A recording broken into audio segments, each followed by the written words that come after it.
And now I stay asleep until the nightmare's natural conclusion, which provides you with some closure. You're like, oh, he stabs me at the end. Okay, plot twist, M. Nightmare Shyamalan. I used to be a really toxic girlfriend. I've worked on it a lot in therapy over the years. I was a nightmare in my 20s. I was dating a guy once in my 20s, and we were laying on the couch one night, and we weren't fighting, and I thought that was weird. So I turned to him, and I said, hey, babe, if you found out that we were cousins,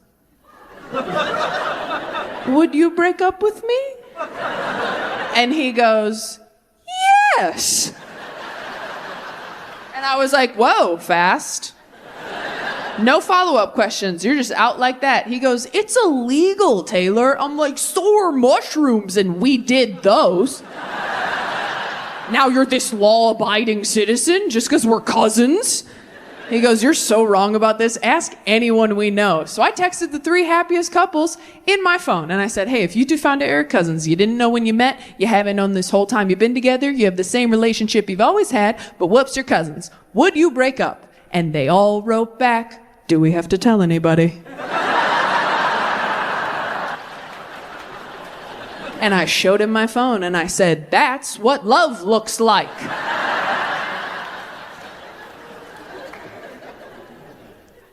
Quick poll. If you found out your partner was your cousin, clap if you would break up with them. Okay. That's a lot of people. No, don't discuss. Fight in the car. Fight in the car. Okay, now, if you found out your partner was a robot, clap if you would break up with them. Oh, interesting. Bit of a drop-off over here. Some of us clap for cousin and not for robot. Okay, so we're going to abandon our family, but we'll keep fucking the toaster. Okay, well, that makes sense. In therapy, I figured out the day in my childhood I became an emotional eater. I was 8 years old and I was eating a bagel in the kitchen, and my dad came in and he goes, you're gonna wanna put that bagel down. I gotta tell you something. And that's when he told me that my mom had died. So somewhere in my brain, something clicked like, oh, when you stop eating bread, people perish. I went back to 4th grade like the angel of death. Everyone's like, step on a crack, break your mother's back. I'm like, stop eating bread, now your mom's dead, dude. They left out that second part, but I had a list when I was 8. I tell you guys that because no one told me.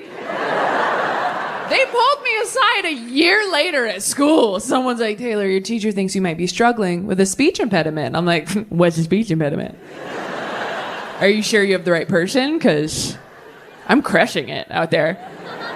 And they're like, you didn't do anything wrong. You pronounce your words a little differently. Like you say sh instead of s for your S's. Does that make sense? And I was like, I'm pretty sure I would have noticed if I said sh instead of sh. Hope you find who you're looking for. If you have any follow-up questions, I'll be on the seesaw.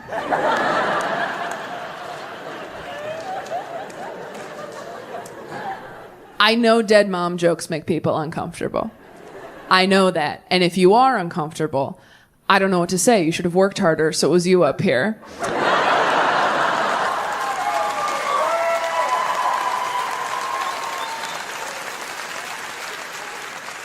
No, honestly, I never want to make people feel uncomfortable with that information. So much so that I used to lie to everybody growing up. I used to tell everybody that my parents were separated so I wouldn't have to say my mom's dead. And that worked very well until recently a friend of mine found out I had lied. And she was very upset. She was like, your mom's dead? Taylor, you told me your parents were separated. And I was like, well, they were. By Jesus. Both her parents are alive, so she has no idea how funny that is, but she'll get it eventually, right? Like, that joke is a slow burn. Kind of like cancer, which is what got mine. Hey-o! Okay, all right. Oh, here's the deal, Boston. We have another, 6 minutes of dead mom jokes. I know, you're getting like, oh no, 6 minutes, that's a long time. It won't feel long. I've cushioned her, all right? I have laid my dead mom to rest in a beautiful casket of dick jokes and pop culture references. There's something for everybody over the next 6 minutes. You'll laugh, you'll cry, you'll forget she's dead. But I know a lot's happening for you as a crowd right now, because you're like, Taylor, we're good people. Good people wouldn't laugh at dead mom jokes. I'm here to tell you that if you're trying to be a good person at a comedy show, you're wasting your goddamn time. Trying to be a good person at a comedy show is like trying to recycle at a theme park. You're already in here and part of the problem. Put your hands up and have fun. And I know you're good people. You're like, Taylor, we've known you for 25 minutes. We hate that anything bad ever happened to you even once. Thank you so much, Boston. But what you have to understand is the bad thing already happened. And now I'm talking about it into a microphone in front of people who paid to be here. Which means now the bad thing is money. Do you think I'd be this successful at my age if I had a live mom?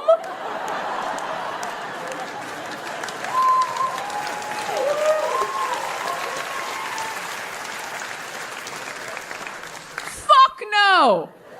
I'd be a creative writing teacher who loved myself, and I'd be sitting in the dark with you peasants, okay? She's in heaven. I'm on Netflix. It all worked out.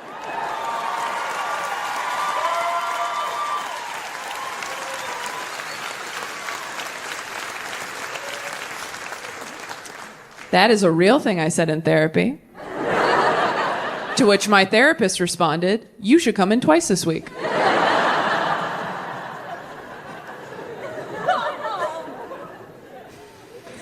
Some people get sad because I was 8 when it happened, but 8 is a great time to lose a parent because you're so stupid, you barely know what's going on. All Gen Z, they're all queer, they're all in serious relationships, and they are all so disappointed in me every time I start dating another straight white guy. They're like, come on, Taylor, fuck the patriarchy. I'm like, you guys, I'm literally fucking the patriarchy. Do you know how hard it is to continue dating straight men when you are surrounded by 3 queer relationships up close? Queer relationships are the most beautiful, thoughtful, creative things I've ever seen in my life. My sister and her partner are in a romance novel. Every time I talk to them, I'm like, hey, I know you had a hard week at work. You doing okay? And she's like, yeah, I did. So to cheer me up, my partner got me my favorite snack in a limited edition flavor. They got me a little vial of sand from the beach we went to on our first date. And you know how I always wanted an easy bake oven growing up and never got it? They found one on eBay. I'm like, oh my God, are they cheating on you? She's like, what? No, they just listen to me when I talk and remember things I say. And I'm like, what? No, go through their phone. This shit stinks. Go through their phone, trust me. She's like, okay, how are you and your boyfriend doing, Taylor? I'm like, oh, we're good. My boyfriend bought me a hot dog because he wanted one, and I was there too. You had to be there. It was so romantic. He was like, what? Sorry, too, I guess.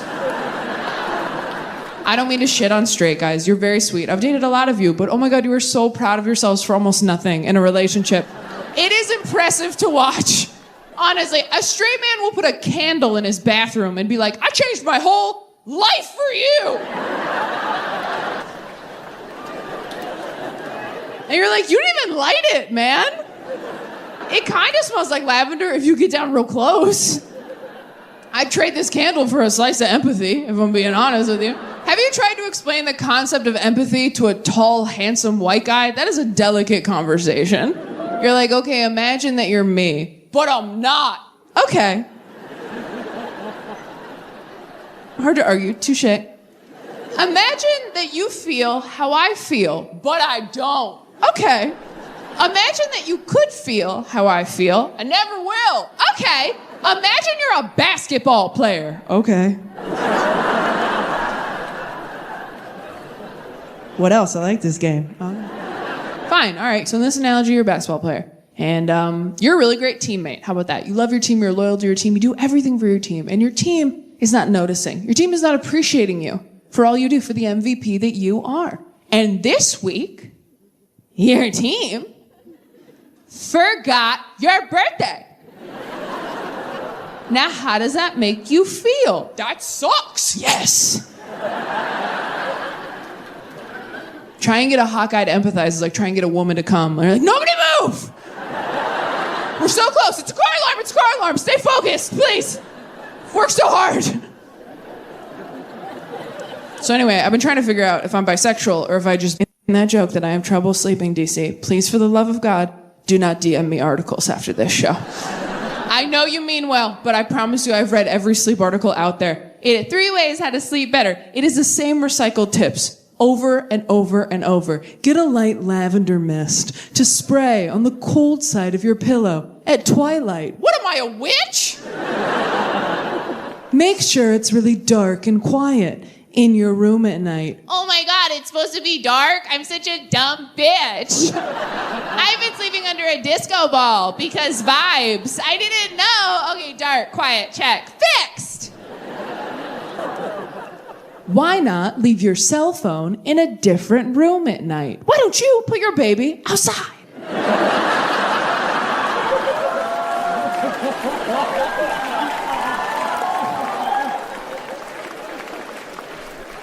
This is not to say that I'm against sleep advice. I'm just jaded, you know? I think I feel the way about sleep tips the way a lot of men feel about porn, where I'm like, no, I've seen all the basic stuff.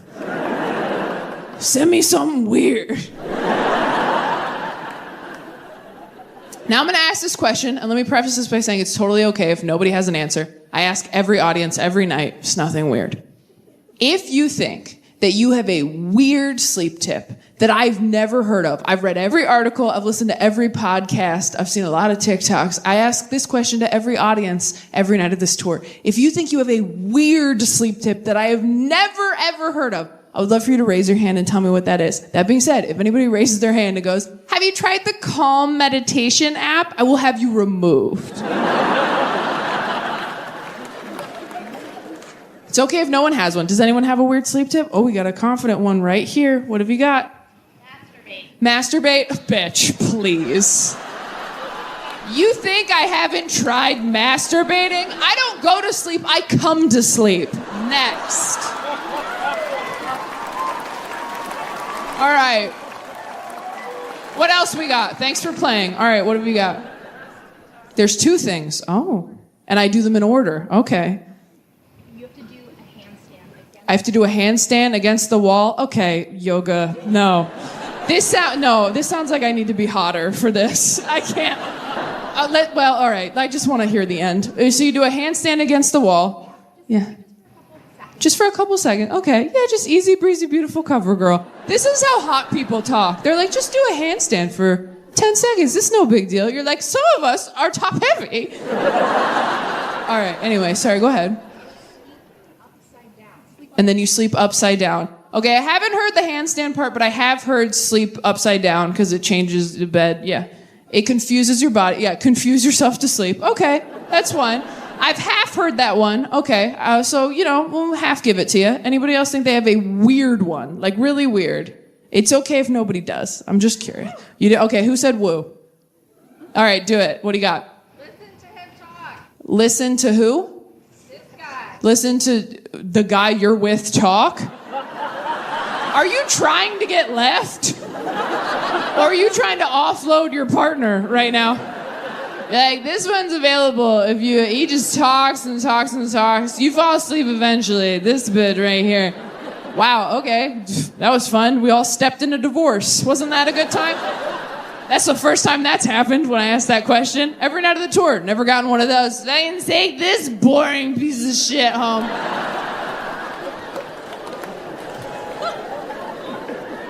All right, this is the last one. What do you got? Listen to someone's random phone call in the other room. I've listened to my mom have a conversation with my grandma. You eavesdrop on somebody's phone conversation from the other room? You've listened to your mom talk to your grandma? Did you miss the whole part where I said, I am alone? At least the last girl offered me someone. Have you tried falling asleep to the sound of people who love you in the other room? I would that I could! Okay, well, those hurt my feelings. I'm gonna tell you the best one I've heard on this tour. That's when I heard on this tour. It was a few months ago. There was a woman in the front row. She raised her hand. She goes, I have a weird sleep tip. I said, what do you got? She goes, when I can't sleep, I lay on the floor in the kitchen for 10 minutes. And I was like, okay. And then what happens? She goes, then I get back in bed, I go sleep. This poor girl, abusive parents herself. She's like, oh, I turned 30 2 weeks ago. And that means, thank you. And that means that I have spent the last 14 years of my life trying to get good at this, trying to get good at stand-up, trying to have the career that I am now fortunate enough to have. Thanks to all of you, honestly, yeah.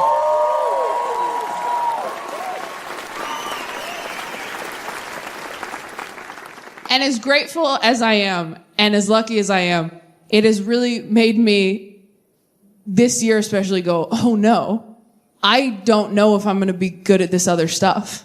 I mean, I know I'm a good comedian. I don't know if I'm a good person. I don't know if I'm a good parent. I don't know if I'm a good partner. This hour of material that I'm doing right now, that's like, can I have it all? I don't even know. This is not a bit, DC. I am genuinely concerned.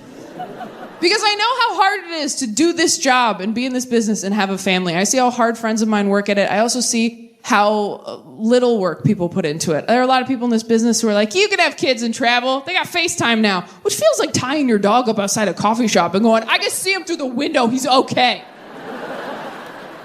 And I still have a lot of childhood shit that I'm working through on my own. I don't want to put that on a kid, right? Like, I was watching a TED Talk recently. Sorry, I was watching a TikTok recently. I always get those confused. The information's still good, it's just vertical. That said, if you have childhood trauma you are still working through as an adult, you need to learn how to parent yourself as a grown-up. So I've been trying to do that in order to heal. I've been trying to parent myself. But I kind of feel like I got pregnant with me in high school. And I was not ready for this responsibility. And now I wake up every morning, totally overwhelmed, trying not to shake me. Like, okay, if I let you watch TikTok on my phone for 30 minutes, will you please stop crying? All my friends are like, are you okay? I'm like, no, I think I have colic. I kept me up all night. I love TikTok, but you know what's so funny to me about TikTok? All these kids on TikTok who are like lip syncing and dancing and like pretending they're in a music video, right? We all did that growing up, didn't we? Yeah, like alone in your room in the mirror, hairbrush, of course. But if anyone had walked in on you doing it, you would have killed yourself, right? And these kids are online, like, I hope millions of people see this. It's like, you could benefit from some bullying, I think. Might have overcorrected a bit.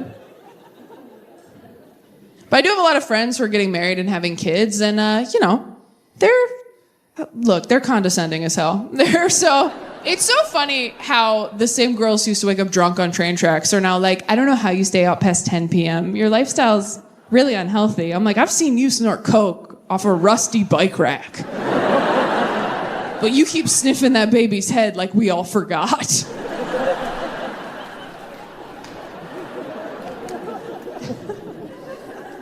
But my friends who have kids and are married, like, they complain about their jobs, and I do the same dismissive thing right back to them, where I'm like, well, yeah, but you're married, so you're fine.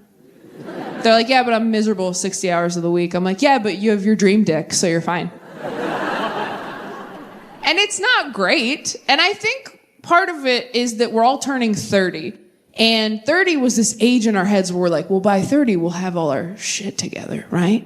So that kept us going through our 20s. We're like, we're 25, and we're garbage, but in 5 years, we'll have it all figured out. And then you're like, I'm 27, and I'm just a piece of shit, but I have 3 years to turn this around. And then you're like, okay, I'm 29, crunch time, bitch. And now that we're all 30, we're like, oh shit, our lives are not going exactly as we always pictured them. And so now there's this weird comparing that's going on, this weird tension. Like, I know that all of my friends both pity and envy me. Just like I know that I both pity and envy them, right? I know my friends look at me and go, yeah, I mean, I would probably focus on work if I was all alone. And I go, yeah, I'd probably have a bunch of kids if I had no talent. So we're all...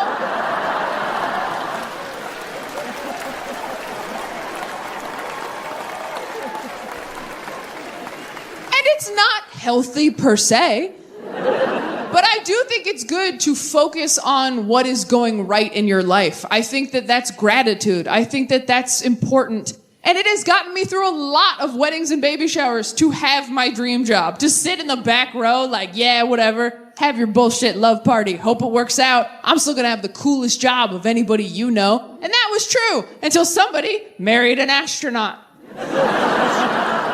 And everybody's so impressed. I guess astronaut beats everything. They're like, you gotta admit, Taylor, that's the coolest job. And I'm like, oh, he's gotta wear a costume or he'll die? Fuck off. That's a dumb job. Now, if I can't breathe somewhere, I don't go there, Dan. That's just science. Dan hasn't even been to space, you guys. He just goes to work and practices space. That's his job. He goes in, they put him in a roller coaster ride. They're like, don't throw up. He's like, you got it, Captain. What a hero. I'm not. I'm running into obstacles I never thought I'd face. I got dumped by a polyamorous person. You ever been dumped by a polyamorous person? It sucks. It's like getting fired from a part-time job. They're like, you can't even work here Mondays and Tuesdays. Holy shit. I didn't think I was going to like dating somebody poly. She was poly. I was busy. But it actually ended up being the most honest, transparent, communicative relationship I'd ever been in. And I was totally in love with her. And she dumped me because I worked too much. And let me tell you something, Grand Rapids. When I started dating a polyamorous person, I did not think it was going to end because my lifestyle didn't work for them. I know some of you don't believe me. You're like, there's no way you liked being poly, Taylor. You are not cool. You reek of monogamy. I bet you masturbate to Bridgerton. And you know what? I don't. I have, but I don't. That joke's not going in the special. There's no way. No. That's way too vulnerable to put on Netflix. We'll not be doing that. Unless it helps the algorithm. We'll have to talk about it. If Netflix was like, if you liked Bridgerton. Listen to that.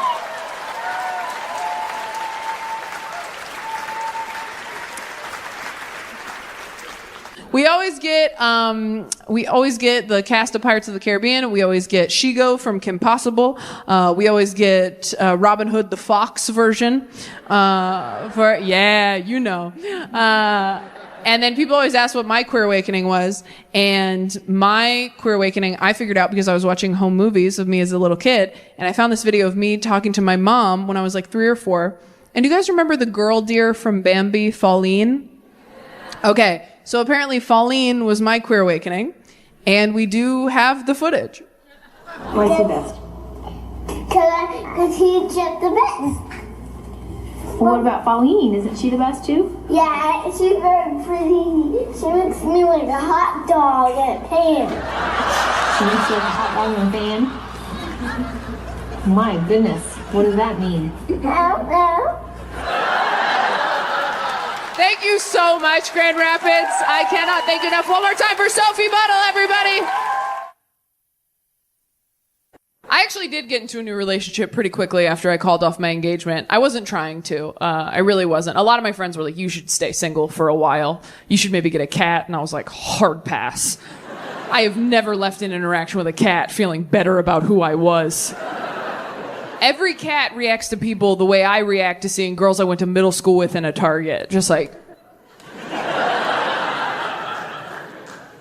oh no! Like that's every cat. I don't want to come home to that energy. But I wasn't looking for a relationship. I was trying to have like a fun, sexy fling, which doesn't usually go great for me because I have this round, wholesome face that people think they should build a life with. Every time I'm like, we could bone or whatever, guys are like, no, I'm all right. But you could meet my mom. Do you want to do that? You seem like you'd be better at meeting my mom than having sex. And they are not wrong. All right? I will meet your mom all night long. Moms like me so much for no reason. I was dating a guy years ago. We were totally on the rocks having problems. And I went to lunch with his mom hoping to get some advice. And halfway through lunch, she puts her hand on my hand and goes, you know, Taylor, my son's a lot like his father. And if I could go back in time, I don't know that I'd marry his father again.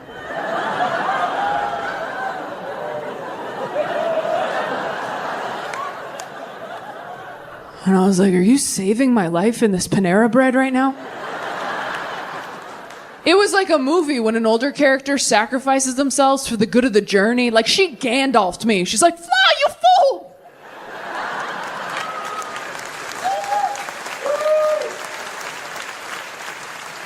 She was a bad mom and a bad wife, but such a good friend. Oh my God. Hoes before sons, am I right? I think about her every day. And my boyfriend wasn't looking for a relationship either when we met. Straight dudes usually aren't, you know? Women are surprised when they find a guy who can make them come, and straight dudes are surprised when they find a girl who can make them feel genuine feelings in their heart. Like, women are like, he got me off 3 times, and guys are like, I mean, I just fucking like her, dude. Like...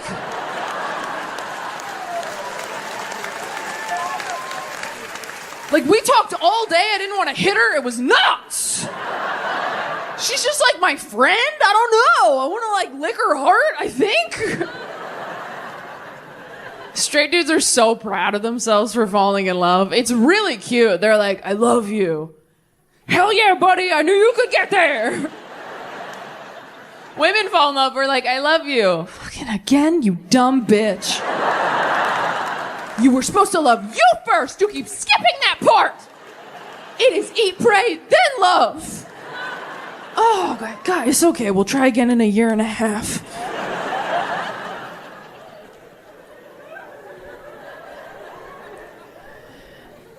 My boyfriend is 7 years older than me because I need to get back at my dad for some stuff. Older guys are just better. They're just better. You never have to ask them to buy Pepto-Bismol. They just have it in the house. They pull it out after dinner like a nightcap. Like, you want some pink juice, baby girl? You're like, yes, I would. Cheers. Older guys don't call you things like cute or hot. They call you things like stunning, gorgeous, shit with syllables. Things that would take a 20-something guy a little while to sound out.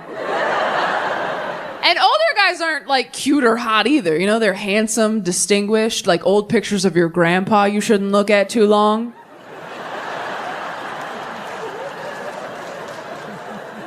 You ever find one of those in an old dusty box? You're like, who is that? Oh, that's wrong. Okay. They're not your family in those pictures yet. They're just the past. It is a gray area.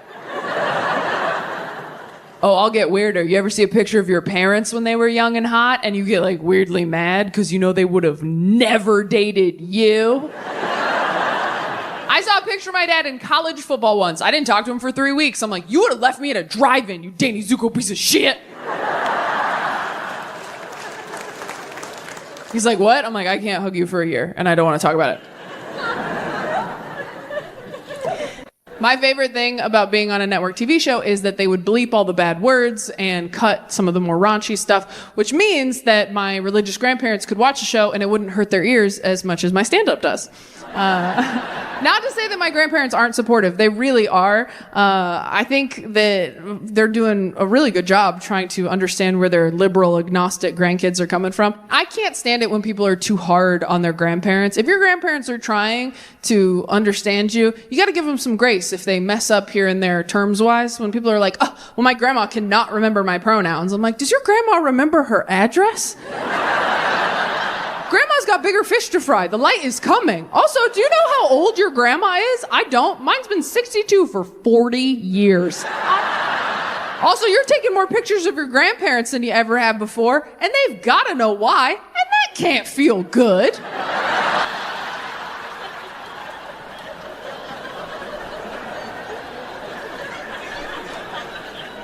My grandparents are the best example I have in my life of Christianity done right. They're very loving, forgiving, non-judgmental people. But my siblings and I are all agnostic because we didn't grow up with that type of Christianity. We grew up in our scary Christian house. And when you grow up with something that hurts you as a kid, you don't really want it in your Barbie dream house as a grown-up, right? I also don't wear belts or use wooden spoons. That's not a coincidence. Oh, thank God. We were all lightly abused. Again, did that joke in Sweden, thought they were gonna call somebody. There's nothing worse than admitting to a room full of people that you got hit when they got tucked in at night. It is humiliating. No, I don't keep anything in my house that hurt me as a kid. No Bibles, no belts, no bridge to Terabithia.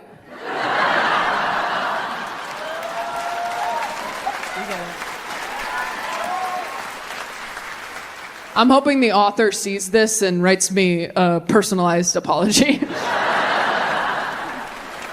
I do think that when you grow up in a scary religious environment, you spend a lot of your young adulthood untangling who you are from who they wanted you to be.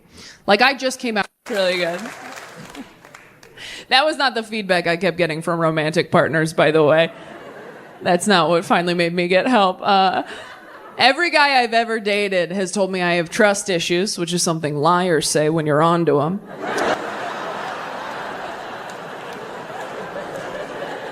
You have trust issues, babe. You have a hot coworker and a locked phone, so.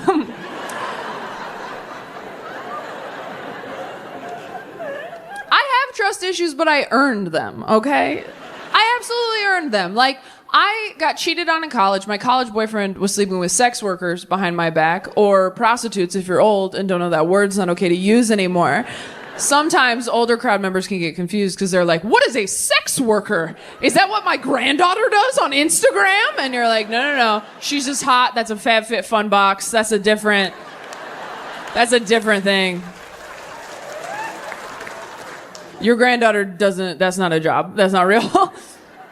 You can't say prostitute anymore. Calling a sex worker a prostitute is like calling a comedian a clown. You're not technically wrong, but you are a fucking asshole. So. But I told my therapist I got cheated on like this, and she didn't say what I wanted her to say, which was, poor baby sweetie, this session is free. Instead, she goes, well, you might be a self-fulfilling prophecy. And I was like, oh. And she's like, no, it's a bad thing. And I was like, oh. Well, then could you say I have self-fulfilling prophecy? Is Selena Gomez a self-fulfilling prophecy?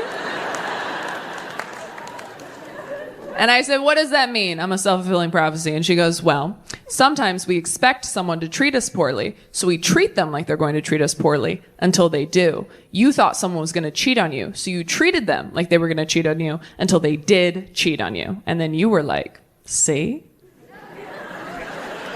And I was like, oh, so I'm a witch.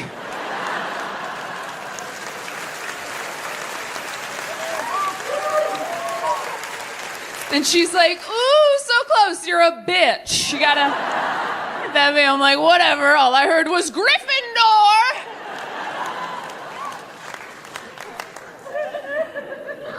I am working on my trust issues. I was so much worse when I first started seeing my therapist. I told her, like, first session, I was like, the guy I'm dating keeps answering my phone calls, hey, beautiful? And she's like, so what's the problem? I was like, I mean, I don't know yet. But when I find out who beautiful is, she's like, do you think it might be you? I was like, I'm sorry, I thought we were here to work. I think I'm cute or whatever now, but I was an ugly kid with honest parents, and that shit stays in your bones, all right? If you were an ugly kid with honest parents, I don't care how attractive you grow up to be. At any point, if someone's like, you look really nice today, you're like, yeah, whatever, I know the goddamn truth. When I was 10, I said, Dad, am I pretty? And his response was, look.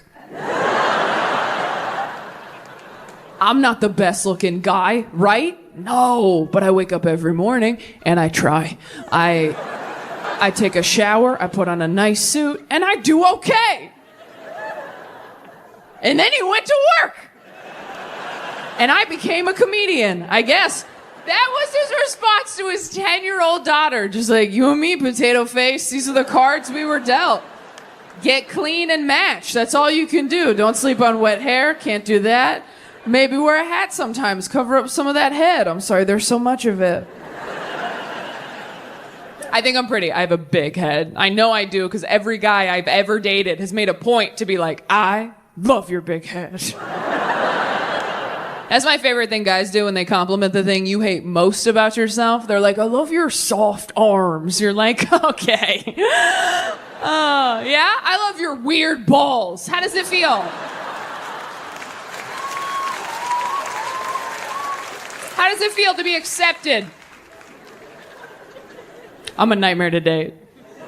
Anything nice you do or say, I'm just like, whatever. I dated a guy once who told me that flirting with me was like punching water. And I was like, why? Because it's pointless or because you look stupid doing it? He's like, did you hear it? I'm like, I heard it that time. Yeah.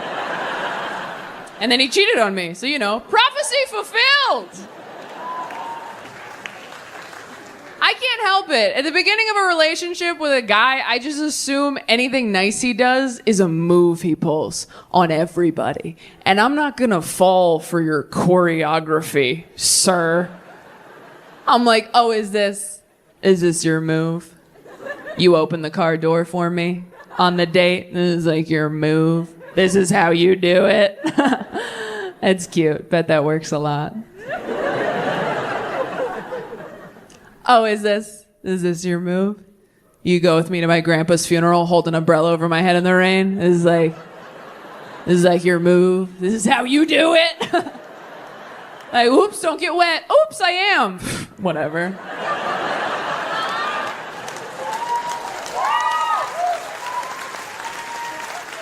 This ain't my first rodeo. I used to have 2 grandpas.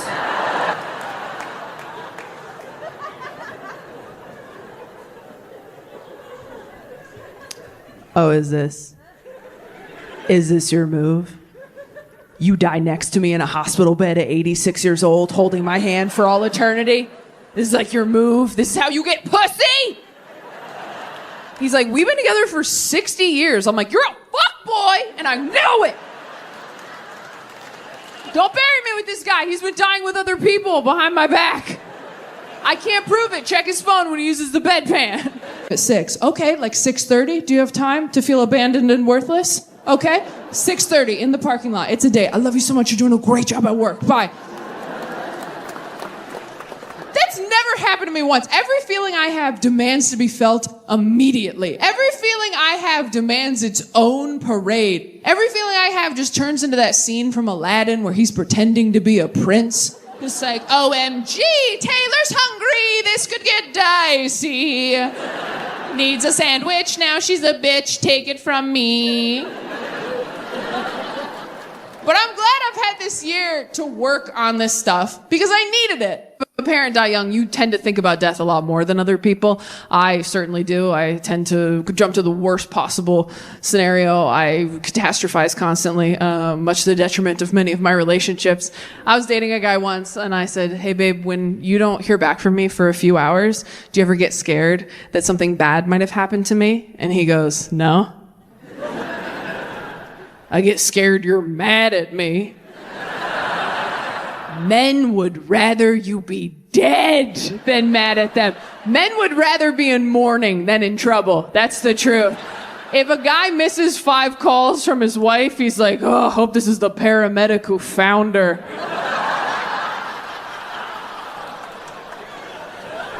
I also wish that joke didn't work. You know what's so funny to me about men who kill their wives? What? Well, just wait. What's so funny to me about men who kill their wives is like they think they're gonna get away with it. And it's like, dude, you've never planned a goddamn thing in your whole life.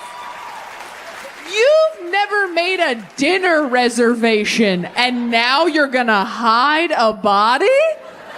This is quite the maiden voyage for event planning, dude. Maybe start with a potluck.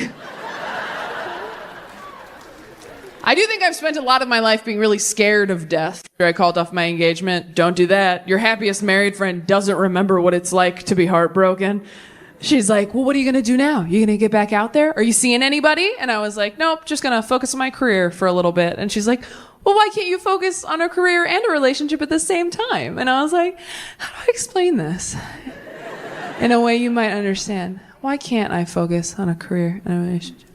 Have you ever been on the freeway in traffic and your lane stops, but the one next to you keeps moving, so you get in the one that's moving, and as soon as you get the one that's moving, that one stops, and the one next to you starts moving again. So you get back in that first one, because that one's moving now, and as soon as you get back in that first one, that one stops again, and the one next to you starts moving. And after you go back and forth a few more times, at a certain point, you're like, okay, is it fucking me?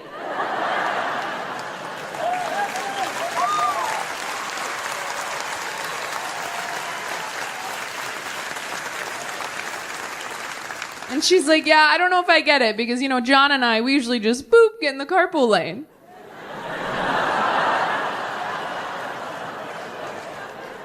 And I was like, where's your baby? I'm gonna drop it. I like that you can inconvenience your family after you're gone. That's fun for me. Because who's gonna say no to taking your ashes home, first off? Like, oh, I couldn't possibly, there's no room at my house. We're full up on haunted cups. Like, nice try, take me home. I'm so small, right? And then if you want your family to spread you somewhere, depending on how you feel about your family, that's where you send them, right? So if you love your family, you're like, I'd like you to spread me in Hawaii over 7 days of PTO. That's what I'd like. Love you guys, miss you. And then if you don't like your family, you can be like, have you been to Toledo?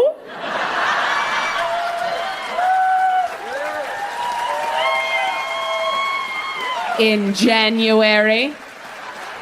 Actually, no, I want you to do it right between Christmas and New Year's.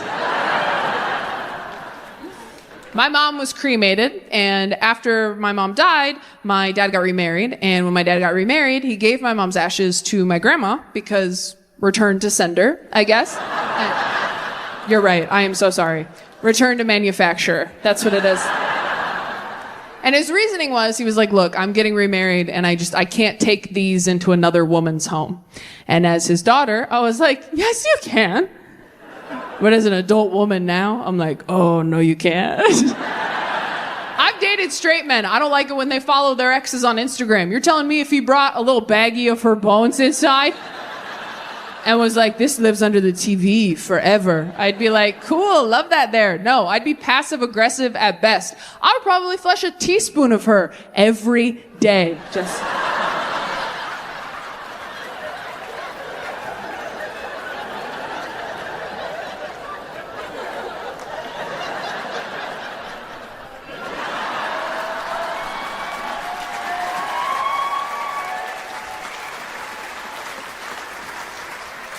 Until one day he picked it up and was like, the urn feels lighter. I'm like, maybe she lost weight. Not you body shaming the urn, babe. You know what's funny about that joke? I don't even really feel that way anymore. I think a younger version of me felt that way. When you're single in your 30s, you don't care about so much. You kind of just want someone who's not going to bug you. That's really, in my 20s, I was so insecure, so toxic. I was like, I need to be someone's first and only true love, their one and only wife. I need to be with someone who does not watch pornography. And now I'm like, you can jerk off to your dead wife if you want. I don't care. You want to put her bones under the TV? Is the TV playing my show? Then that's great. You put as many bitches up there as you want. We'll watch Love is Blind as a family.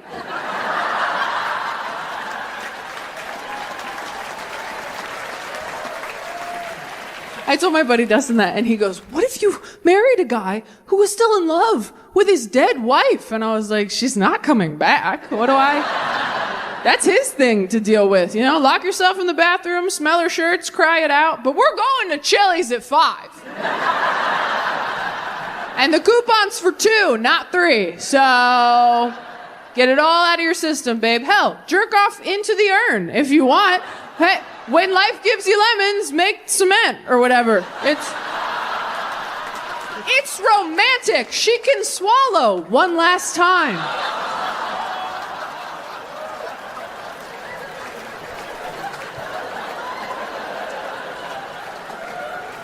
Shame on you for laughing at that.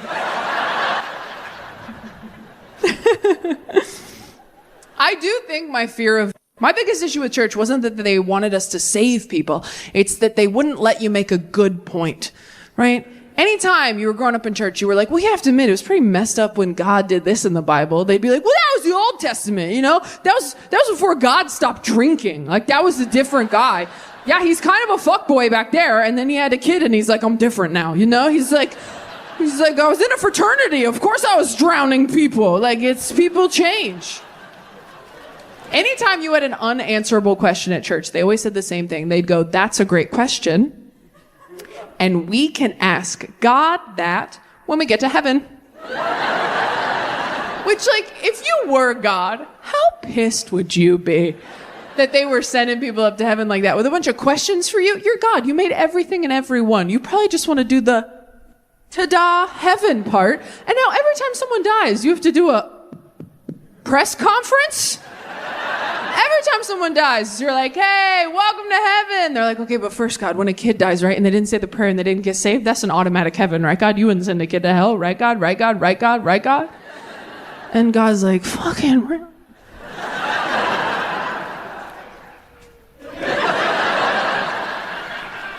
Seriously, dude, you're in heaven, bitch. Do you go to Disneyland? Like, hope all the workers get benefits? Like, shut up. You are a killjoy. Yes, the kids are in heaven. We muted the kids so we could all enjoy heaven, but yes. That's a dark one. I know, that's a dark one. I have a dark sense of humor, partially because I grew up in church. Church is a dark place. Every Sunday, you go to a big room where the underlying message is, won't it be great when we all get to be dead with Daddy? That's church. Can't wait to be dead with Dada. That's church.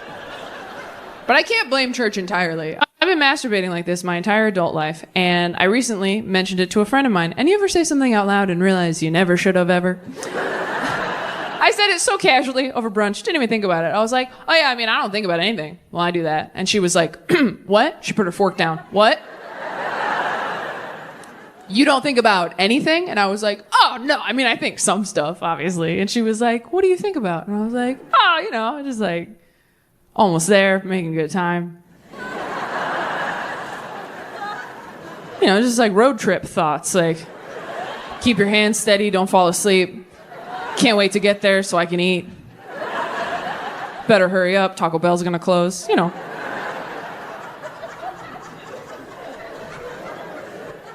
And she was like, that is so weird, Taylor. Why don't you just watch porn like a normal person? And I was like, ugh, I don't like porn. Every time I try to watch porn, I'm just like, you gotta shave there too? I'm tired and I'm cold. And I'm not against porn, okay? I'm not one of these people that's like, if you watch porn, it'll ruin your relationship. I don't feel that way, all right? I dated a guy once who was really into massage porn, where the masseuse would like fuck their client at the end, which means sometimes when we had sex, I got a massage!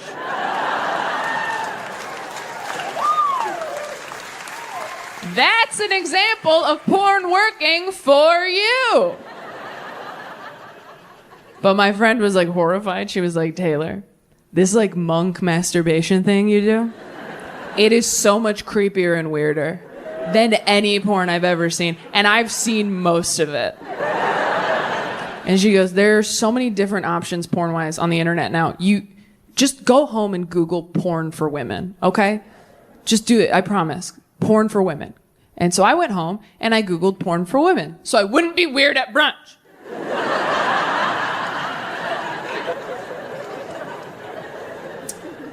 And a lot of surprising things came up when I Googled it. First thing that came up when I Googled porn for women was a link to Disney Plus, where all the Avengers movies are. Now, for me personally, they jump around too much. There's too many storylines. You're almost there with Loki, and now we're on Captain America. It's like, I have to start over. That's a different speed, a different pressure, and now there's a raccoon? No. The second thing that came up when I Googled porn for women was a website where real-life couples are uploading amateur sex tapes. Yeah, real-life couples are like, hey, we're so happy and in love. We thought that we would film ourselves making love and then put it online for you, a lonely person. Is it working? Are you wet? And you're like, not in the right place. No. But congratulations, what you have seems really special. But the last thing that came up when I Googled porn for women, I did not know existed. It's something called audio porn. It's exactly what it sounds like. There's no visual aspect. It's all audio. It's not really a porn star. It's more like a porn voice actor talking you through a sexy situation. It's like a podcast, except don't listen while you're driving. And because it's for women, that just means there's a story, right? Anyone can watch. They don't check. They don't just hop on the mic like, now it's out, bitch! Like they ease you into it. And so the one I found is 20 minutes long. I will send it to you if you DM me. And the first 12 minutes, the story is just a man calming you down after you've been in a car wreck.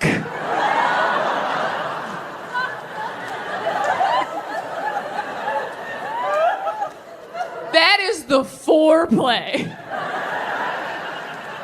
And you guys, I came so hard. I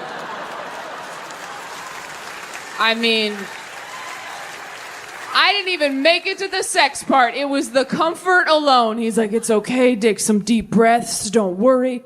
The insurance companies will figure it out. I'm like, oh my God, that's right, that's why we have insurance.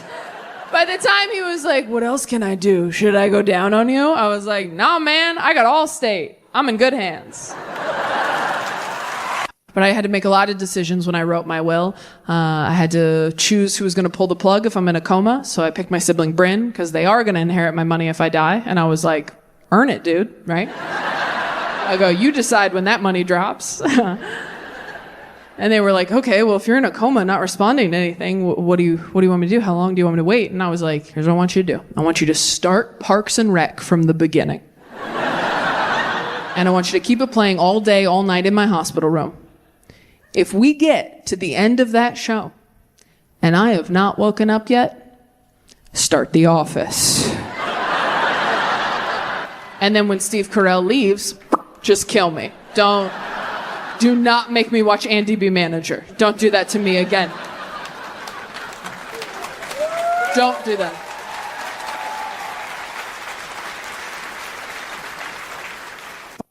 Of being single. I used to just jump from relationship to relationship to relationship because I was so scared that I was going to die alone. And now that I'm older, I'm like, I'm not going to die alone. I don't go hiking by myself, all right? Someone will be there when I die. A doctor, a murderer. Someone will bear witness.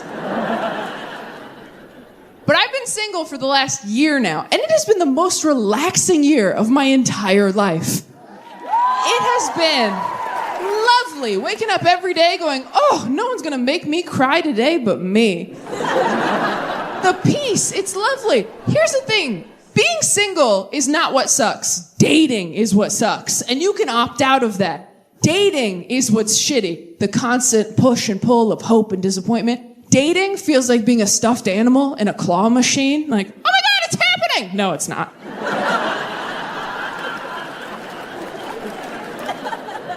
Oh my God, here we go. Wow, can't believe I told people. That's embarrassing. And you're just moving me over to get to something else. I understand. I get that. And things change so quickly as you're getting older, too. I had a friend. I didn't talk to her for a couple weeks. I called her to catch up. She goes, you'll never guess. I think I met my soulmate on Bumble. Gone, just like that. They're getting married this spring. We were lying in the same pile of stuffed animals for years. I closed my eyes for 2 minutes, and when I opened them, she was outside the glass going, it'll happen for you, too!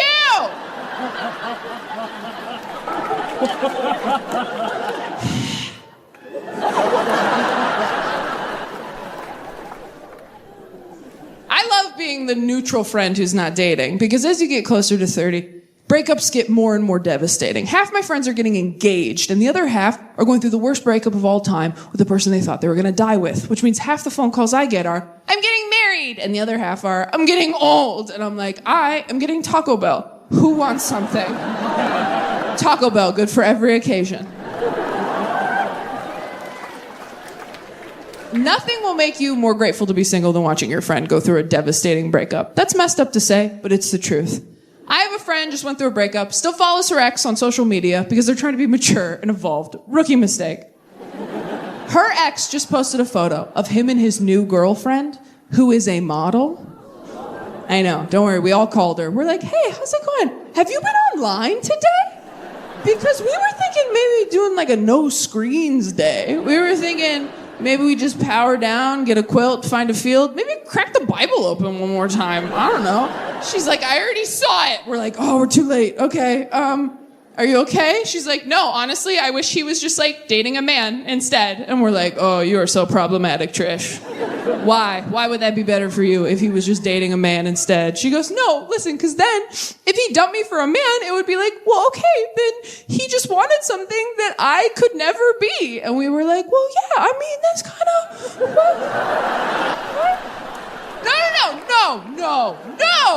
No. No, we think you're so pretty, babe, but like a model? Like that's kind of like a different, like look around. Don't you think if you were a model, we'd all be models? But this isn't model squad. This is personality squad. Like this is a different team you're on. We have another friend who just got cheated on, which is crazy. You can't cheat anymore. It's not the 90s, you idiot. Your phone is tracking your every movement. You're going to get caught. You're going to go out and buy your side chick flowers. Your wife's going to get a text from Bank of America like, we noticed that Steve was being thoughtful? That just seemed like suspicious activity over here at BOA, because we know that POS. I think it's important to hang out. Thank you for coming to this. You did not have to. AI is getting pretty good. It's getting way too good. I don't trust it. My iPhone started capitalizing the G in God again without asking me. Did that happen to anyone else? Yeah, I don't know which update it was, but all of a sudden my iPhone's like, did you mean King of Kings? The robots are coming and they love the Lord. Are you guys worried about the robots? Are you concerned? Yeah. Have you looked at the people in your life? Your friends, your family, and then back at yourself and gone, uh-oh. I really wanted to marry, and when it didn't work out, I was devastated. I said, really? I didn't know about this. And my dad goes, I did. She talks about him all the time. And I was like, well, wait, who was this guy? What was his deal? And she goes, well, he was really cool, actually. He was an Alzheimer's scientist. And my dad goes, notice how that's not cured yet.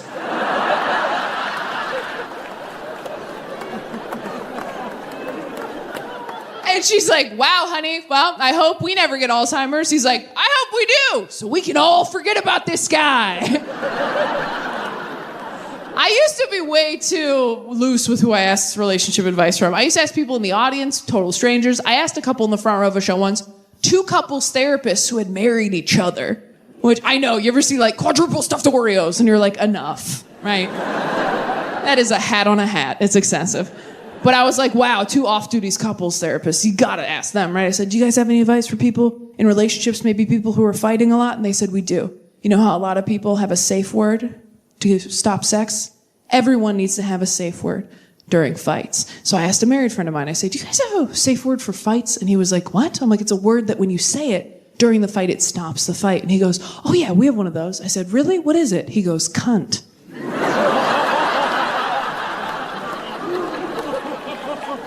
But I have to say it doesn't really work if she says it. I was like, Jesus, I was looking for like pineapple, dude, but... I used to ask people for relationship advice after breakups because I thought that was me working on myself, but it really wasn't. It was just me trying to figure out how to get into another relationship as quickly as possible so I wouldn't have to work on myself. The reason people don't want to be single for long periods of time is that once you're single for a little bit, you start to notice, ooh, some of the issues in my relationships are still here. And it's just me now. There's only one set of footprints in the sand. And no one's carrying my ass, right? Like, I've realized in the last year, I still have a lot to work on. I've realized I'm very petty in relationships. I realize that because I don't wear perfume when I'm single. Don't even think about it. I wear perfume when I'm in a relationship, though, because I know that if we break up and you smell that smell later, you'll get sad. And that makes me happy. I don't wear perfume to smell good. I wear it to haunt you later. I was on a first date with a guy. I realized we both had 3 younger siblings. I said, oh my God, let's text our sibling group chats right now. Ask them what our biggest flaw is. I'm so fun on a first date. I can't believe I'm alone. He texts his brothers, hey guys, what's my biggest flaw? And they write back, works too hard, cares too much. One of them wrote back dyslexic, which I thought was pretty funny. He couldn't read it, but I could. I text my siblings, hey guys, what's my biggest flaw? And my brother writes back immediately, probably that you expect everyone to hurt you, so you just leave before they can. I was like, dude, I'm on a date right now. He's like, oh, sorry, it works too hard. I thought this was a secure line. I'm a very emotional person. I'm a very emotional partner. I think I'm run by my emotions. Did you guys know that some people feel their feelings privately? Have you guys heard about this compartmentalizing bullshit? Some people apparently have these polite little feelings that shuffle up to them during the day, tug on their sleeve, like, hello, excuse me, I need to be felt at some point whenever you get a chance. And you're like, oh my God, well, I'm at work right now. And you're like, oh my God, you're at work? I'm so sorry. Do you have time later? Well, I get off. I do like having sex with men sometimes. I will say, does anyone like sucking dick for real? Does anyone really? Yeah. Oh, wow. Good for you. Just a quiet hand raise. That's beautiful. That's so nice. Wow. Heroes among us. Good for you. I like sucking dick the way I like going for a run. I'm proud of myself after. But during, I'm always like, why'd I do this? I didn't have to do this. There's other ways to get where I'm going. But then afterwards, I'm always like, wow, the power of the human spirit. Really is all mind over matter out there. But then during, I'm like, people should be throwing little cups of water on me for being so brave. But then afterwards, I'm like, nice, got my time down.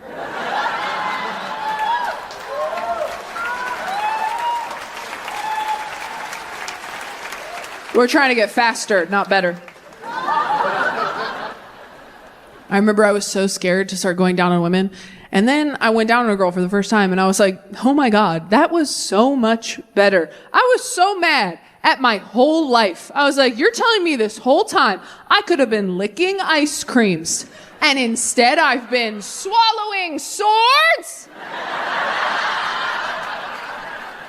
Could have been living like a child on the boardwalk. Instead, I've been living like a carny with something to prove. Not that I'm like killing it at queer dating. I them with the guy she's dating. I was like, really? She goes, yeah, would you ever have a threesome? I was like, oh my God, no. I didn't want to hang out with two other people. I've never been in the middle seat on a flight fighting for an armrest. Like, wish we were all naked. That would be cool.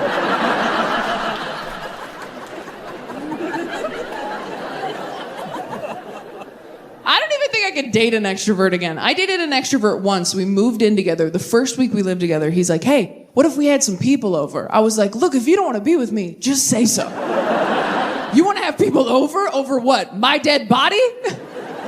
If you're an extrovert and you're in love with an introvert, you gotta understand, asking us to invite people over is like asking us to do anal. Watch our face change. Like, I'm sorry, is it your birthday?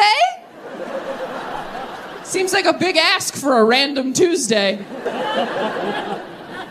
I live alone now. It's incredible. I fall asleep in the middle of the bed like a boy king, just like, good night, Joffrey. It's fantastic. I eat all the food I buy. Every grocery I buy, it goes mere, it goes bad. That's power, DC. Yeah. If I clog the toilet at home, I don't have to deal with it right away. That's freedom, DC. When I lived with a man I was attracted to, I was always like, no, please, toilet, don't tell him I'm a human woman. I beg of you. Take my dark secrets to your watery grave. Remember our bargain. Now I'm like, you loser, toilet. That's what lids are for. You want to see the sky. Do your job.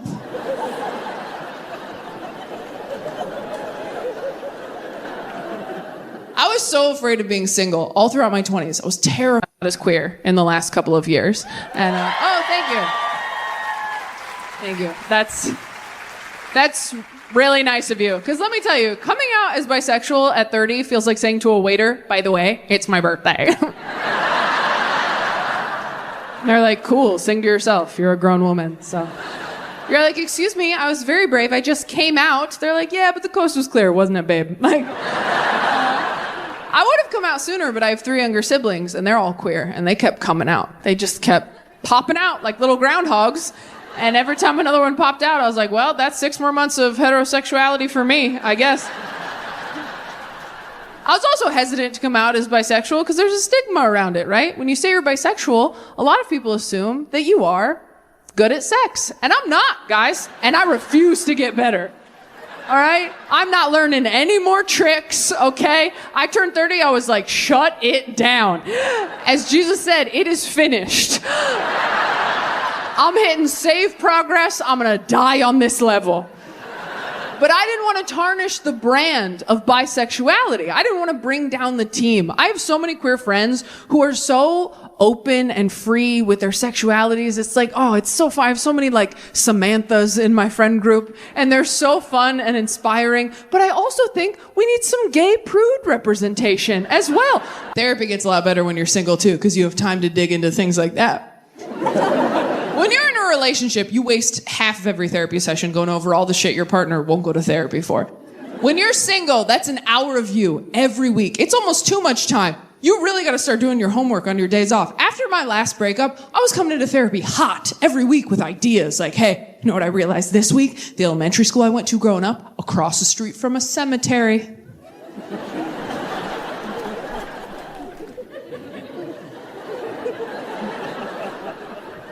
And she's like, okay.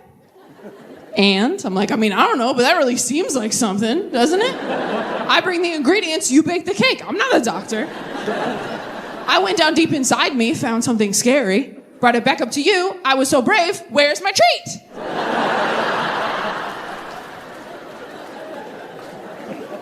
So brave. Favorite client. I really want to find out if I'm my therapist's favorite client. You can't just ask. They won't tell you. I've tried. The only way I can think to figure this out is to get in touch with another one of her clients. And then me and that client plan to call her over the weekend, separately, at the exact same time. Suicidal. And then we just see whose call she takes. We both want to end it. Who you want to keep here, Dr. S? And then whoever wins that face-off, we go to the next set of clients. And we just kind of do brackets, you know? Sort of like a March Sadness situation.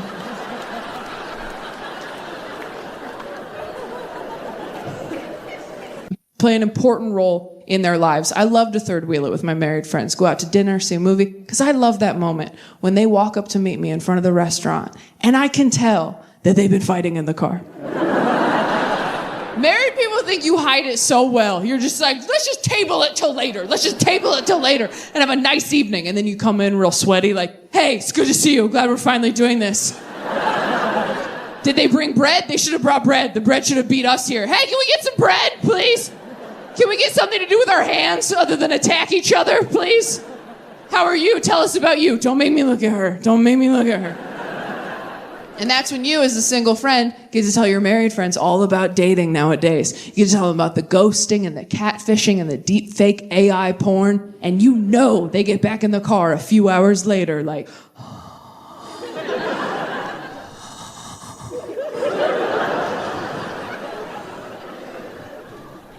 I don't say this enough, but I'm grateful for you.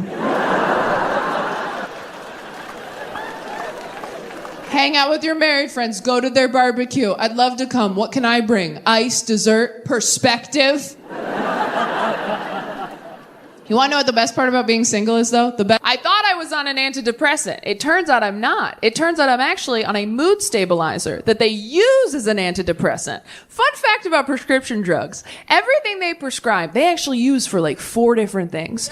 So you don't really know what your deal is until you find a combo that works and then Google all your pills by yourself. So after years of trial and error, I finally found a combination of things that worked for me. And 6 months ago, I decided to Google it, because what the hell? And it turns out that everything I'm taking is primarily used for bipolar disorder. So I went back to my psychiatrist and I was like, hey, do we think? And she was like, oh, yeah.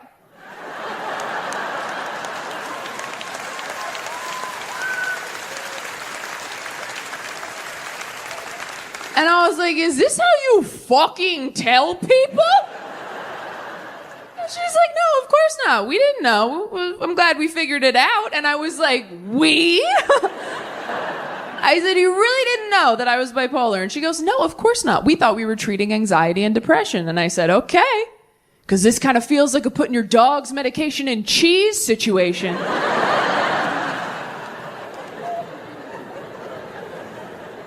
And I was like, I don't know how I feel about this diagnosis. And she goes, well, if it makes you feel better, you don't have to say I am bipolar. You can say I have bipolar, which feels a lot like someone going, I said you were being a bitch.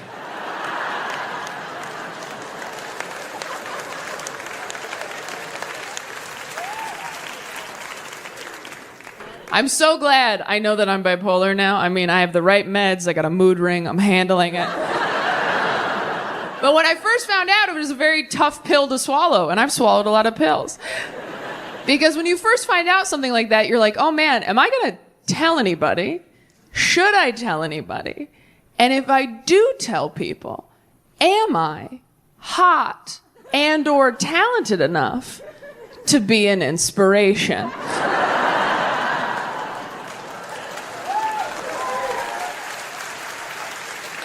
Like, if I have a thing and someone else has that thing and they find out I have it too, are they gonna feel good or bad with that information? Because when I got diagnosed, they started listing names. They were like, you know who else is bipolar? Selena Gomez. And I was like, that does make me feel better. She is very pretty. Okay, I'll be bipolar. I did not grow up in a household that was very like mental health conscious. Like, we were very religious. I don't know if you've ever tried to tell your conservative dad that you have a mental health issue. It doesn't go great. When I was in high school, I was like, Dad, I think I'm depressed. And he was like, you just need some protein. Get a scoop of peanut butter. Yeah, there's a lot of dads out there just white knuckling it through life right now. Clinging to a jar of chunky Jif like it's the answer. Just a buoy in the storm. It'll pass. The only mental health advice my dad ever gave me is I was having panic attacks in high school and I didn't know what they were. And I was very stressed out. And I was like, I don't know what to do. I don't know what to do. And I feel like this. I don't know what to do. And he goes, all right. All I can tell you is that when you feel like this, get as far away from the people you care about as possible until you feel different. Which is advice you give a werewolf. Like, just run into the woods so you're not a monster anymore. Don't let them see you change. They won't accept you for what you truly are. And I had friends who scared me too when I was trying to get on medication. They were like, ugh, I tried antidepressants. I didn't like how I felt on them. I didn't feel like myself. And now that I'm on them, I'm like, yeah, me neither. It's the best. Okay? And I do feel like myself. I just feel like now someone's sitting on me going, shh, stop talking. You will ruin everything. We are trying to help you. You'd be married right now if you just shut the hell up. Remember that? Yeah, us too. We are trying to help you. Go to sleep. Choose a different adventure.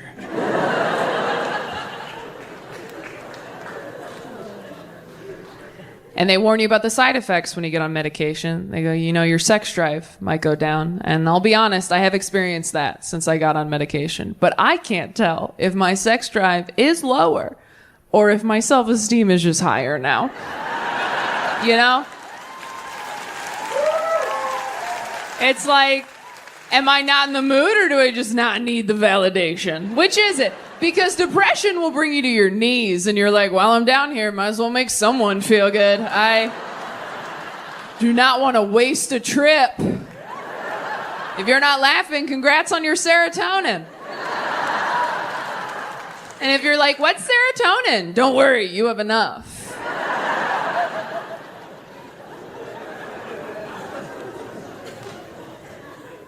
I wasn't sure if I was going to talk about it on stage, and then I needed new material, and I was like, fire sale, everything goes.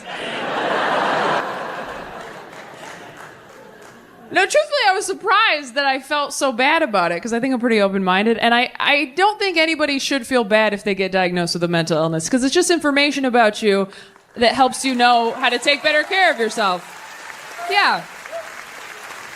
Being bipolar, there's nothing wrong with it. Being bipolar is like not knowing how to swim. It might be embarrassing to tell people, and it might be hard to take you certain places.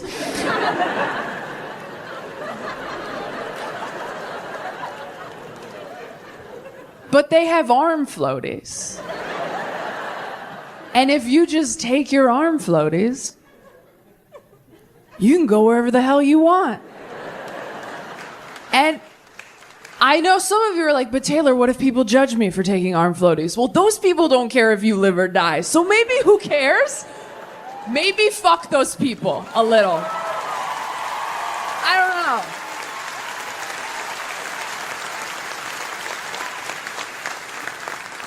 That being said, you have to take your arm floaties. Because it's not cool to know you can't swim, go to the public pool anyway, and jump into the deep end, making it everyone else's problem. And you're thrashing around going, I'm good. They're like, you're literally drowning. And then someone nice and handsome jumps in to help you. And you're like, see, I'm fine. I can totally swim. And they're like, no, you're holding him underwater. You turned Kevin